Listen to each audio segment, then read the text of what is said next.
নমস্কার বন্ধুরা, কেমন আছেন সবাই? মমস কিচেনে আপনাদের স্বাগত জানাই। আজকে আমি আপনাদেরকে একটা বড়ার রেসিপি দেখাবো। মৌরলা মাছের পুর দিয়ে আমি চাল কুমড়ো পাতার বড়া আপনাদেরকে বানিয়ে দেখাবো।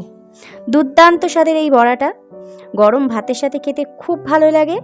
আপনারা শুধুও খেতে পারেন, কিন্তু গরম ভাতের সাথে খেতে খুব ভালো লাগে। তাহলে চলুন দেখে নিন আমি কিভাবে এই বড়াটা বানাচ্ছি। এই বড়া বানানোর জন্য আমার কিছু চাল কুমড়ো পাতা লাগবে। একদম কচি চাল কুমড়ো পাতা আমি নিইনি, আবার খুব বুড়ো পাতাও নিইনি। মিডিয়াম ধরনের চাল কুমড়ো পাতা আমি ধুয়ে ভালো করে নিয়েছি, ধুয়ে পরিষ্কার করে নিয়েছি।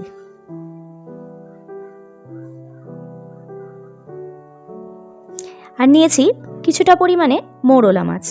আমি অল্প করেই মৌরলা মাছ নিয়েছিলাম, খুব বেশি নিইনি। মৌরলা মাছগুলোকে ভালো করে ধুয়ে কেটে আমি নিয়েছি।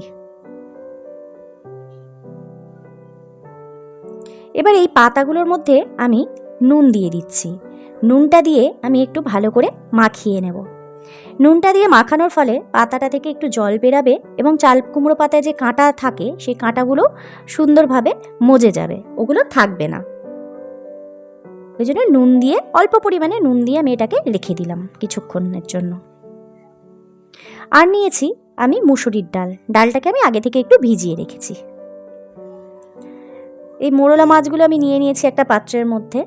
আর কুচিয়ে নিয়েছি কতগুলো কাঁচা লঙ্কা, একটু টমেটো কুচি, একটু পেঁয়াজ কুচি এবং সামান্য পরিমাণে রসুন কুচি। খুব বেশি রসুন আমি দিইনি, অল্প করে রসুন দিয়েছি।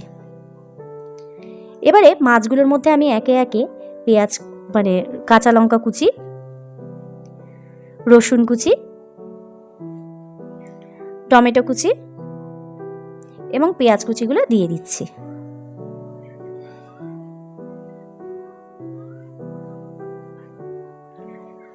এবার এর মধ্যে আমি স্বাদ অনুযায়ী লবণটাও দিয়ে দিলাম।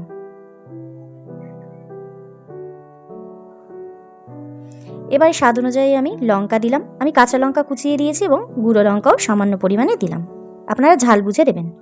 আর দিলাম সামান্য পরিমাণে হলুদ। আর দিচ্ছি সরষার তেল।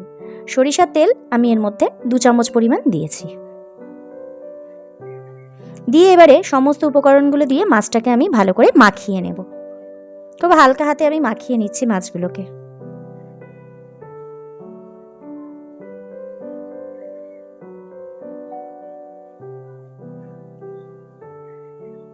খুব ভালোভাবে মাখিয়ে নিতে হবে মাছগুলো।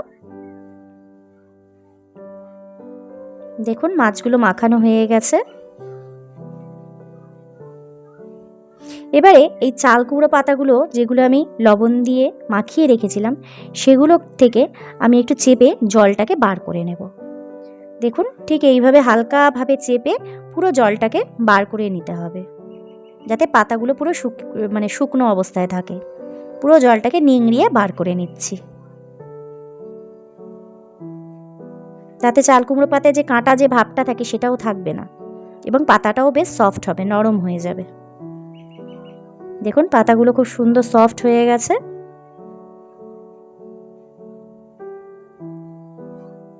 এবারে আমি একটা একটা করে পাতা নিয়ে এর মধ্যে পুরগুলোকে ভরবো, মাছের পুরগুলোকে ভরবো। পাতাগুলো এরকম ছিঁড়ে গেলেও কোনো অসুবিধা নেই, আপনারা ডবল করে পাতাও দিয়ে দিতে পারেন এবং পাতাগুলো মুড়ে নেব, তো কোনো অসুবিধা হবে না ছিঁড়ে গেলে। আমার একটু পাতাটা ছিঁড়ে গেছে। মাছের পুরগুলোকে খুব সুন্দর করে আমি সাজিয়ে এর মধ্যে দিয়ে দিচ্ছি, দিয়ে ভালো করে পাতাটাকে আমি ভাঁজ করে দিচ্ছি। ঠিক এইভাবে আপনারাও ভাঁজ করে নেবেন। দেখুন আমি ঠিক এইভাবে ভাঁজ করে নিয়েছি। প্রত্যেকটা পাতা আমি এইভাবে ভাঁজ করে নেব। আমি আরও আরেকটা পাতা নিয়েছি, নিয়ে ঠিক এই পরিমাণে আমি অল্প পরিমাণে মাছ দিয়ে দিলাম। এবারে আস্তে করে আমি দুপাশ মুড়ে ভাঁজ করে আমি আটকিয়ে দেব। দেখুন মাছগুলোকে আমি কিভাবে আটকেছি, পাতাগুলোর মধ্যে এইভাবে ভরে নিয়েছি।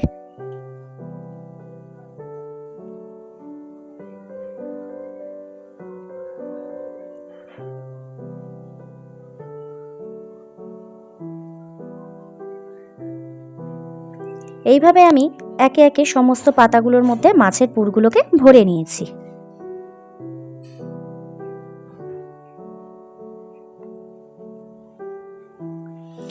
এদিকে আবার আমি মুসুরির ডালগুলোকেও বেটে নিয়েছি এবং একটু চালের গুঁড়ি নিয়ে নিয়েছি। আমি মুসুরির ডালগুলোকে কিন্তু আমি একদম মিহি পেস্ট করিনি, একটু দানা দানাভাবেই রেখেছি।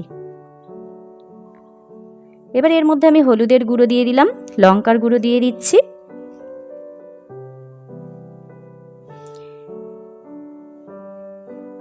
এবং স্বাদ অনুযায়ী আমি লবণটাও দিয়ে দিলাম।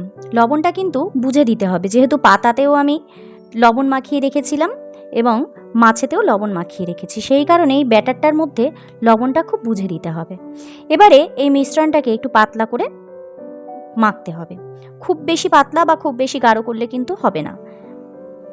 দেখুন, আমি কিন্তু খুব বেশি পাতলা করে আমি বানাইনি, ব্যাটারটাকে বানাইনি। দেখুন, অল্প অল্প করে জল দিয়ে দিয়ে আমি ব্যাটারটাকে করেছি। ঠিক এইরকম থিকনেসটা হতে হবে, একদম পাতলা করলে হবে না। অপরদিকে আমি ননস্টিকের কড়াই গরম করতে বসিয়ে দিয়েছি।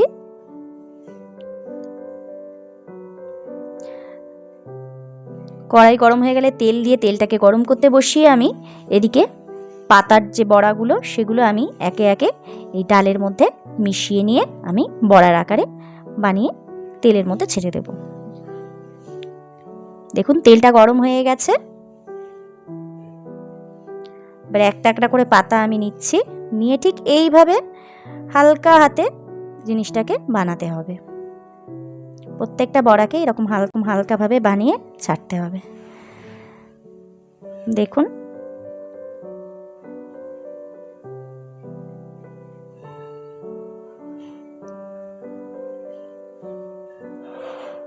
এইভাবে তেলের মধ্যে দিয়ে তেলের মধ্যে ছাড়তে হবে। প্রত্যেকটা বড়াকে এইভাবে তেলের মধ্যে ছাড়তে হবে।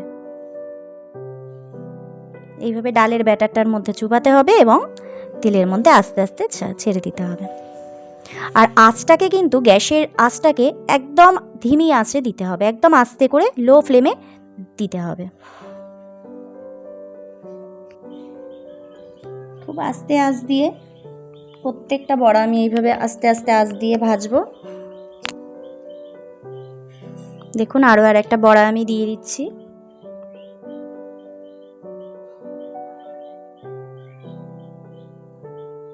প্রত্যেকটা বড়া ওইভাবে অল্প ডালের ব্যাটারের মধ্যে চুবিয়ে এইভাবে তেলের মধ্যে ছেড়ে দিতে হবে। খুব বেশি ডুবো তেলেও ভাজতে হয় না বড়াগুলোকে। দেখুন, একটা পিঠ লাল হয়ে গেলে অপর পিঠটাও ঠিক এইভাবে উল্টে উল্টে হালকা আঁচে ভাজতে হবে। দেখুন, একটা পিঠ আমার মোটামুটি ভাজা হয়ে গেছে।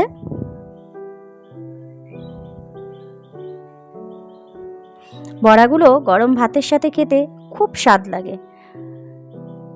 আর অল্প আঁচে ভাজলে মাছগুলোও বেশ ভিতরে সুন্দর ভাপে ভাপে রান্না হয়ে যায়। দেখুন, বড়াগুলো মোটামুটি হয়ে এসেছে। এপিট ওপিট করে ভালো করে লাল লাল করে আমি ভেজে নিচ্ছি।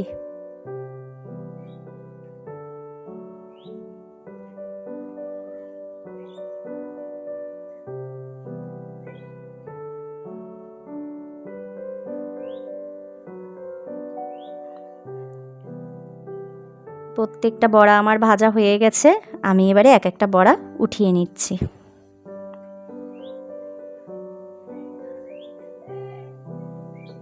দেখুন, কত সুন্দর দেখতে হয়েছে বড়াগুলো।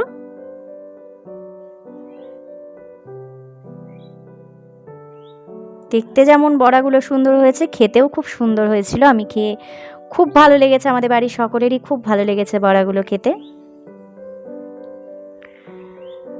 আপনারা বানাবেন, বানিয়ে খেয়ে আমাকে কমেন্ট করে জানাবেন কেমন হয়েছে। তাহলে চলুন, ভিডিওটা আজকে আমি এখানেই শেষ করলাম। আর রান্নাটা কেমন লাগলো দয়া করে কমেন্ট করে জানাবেন। ভালো লাগলে আমার ভিডিওটাকে একটা লাইক করে দেবেন আর চ্যানেলটাকে সাবস্ক্রাইব করে দেবেন। সবাই ভালো থাকবেন, সুস্থ থাকবেন। দেখা হবে পরের একটা রান্নার ভিডিওতে।